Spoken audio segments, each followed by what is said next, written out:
One can actually use the Hotong for research. I had, for example, case in point, a visiting professor here last year from Peru, teaching in the university in Peru, and he came here to Colgate, and I invited him in here, and we taught a class together.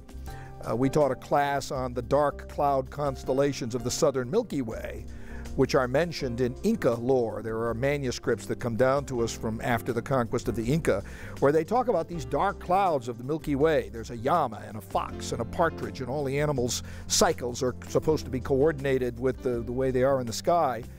And we were reading a passage from one of these documents, 400-year-old document, about something to the effect that when the Llama constellation, when the dark constellation of the Llama comes down to drink the water from the ocean, then if we see him drinking the water, that can be a sign of an omen about what kind of a rainy season we'll have.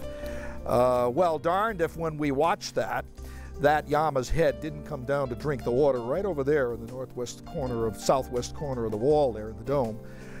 Exactly at the time they say the rituals of rain bringing come to the community of Huaracharí in Peru.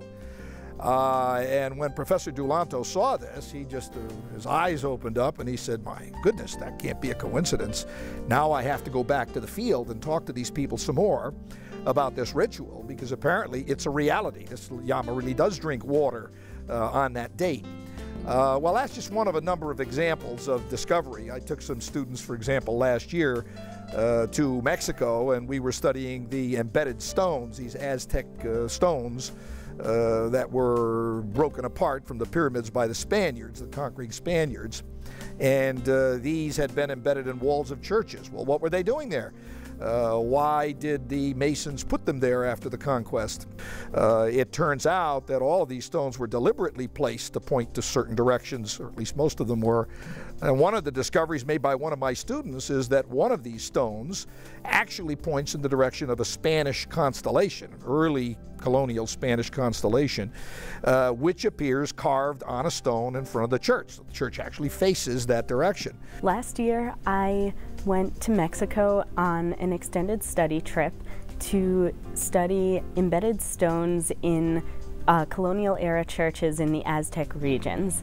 While we were there, we took alignment readings of multiple churches, and I decided that my project for the semester was going to be a case study of the church at Tizayuca, which contained 19 embedded stones. A big part of my project was trying to figure out why particular stones were on particular wall faces, and if there was any sort of alignment between the church and the sky. Such alignment practices were very common in the Aztec pyramids, and so if the churches were indeed constructed by the Aztecs, used for conversion, things such as that, it would make a lot of sense for them to be aligned in a similar way to the pyramids.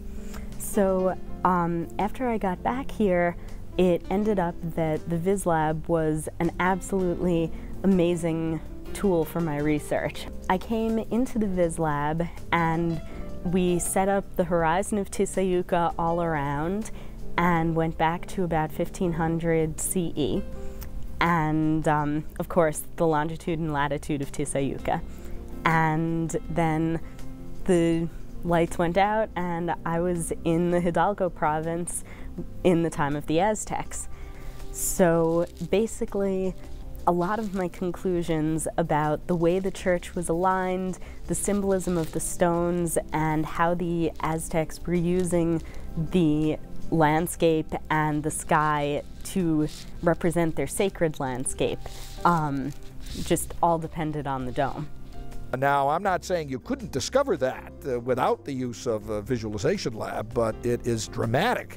It's a dramatic event to actually be able to duplicate that, to go to Google Earth, put up the horizon, go back to 1500 AD, put up the sky, change time, change location, and then you see the event happen. So there are two examples of how one can actually use the Hotong for research.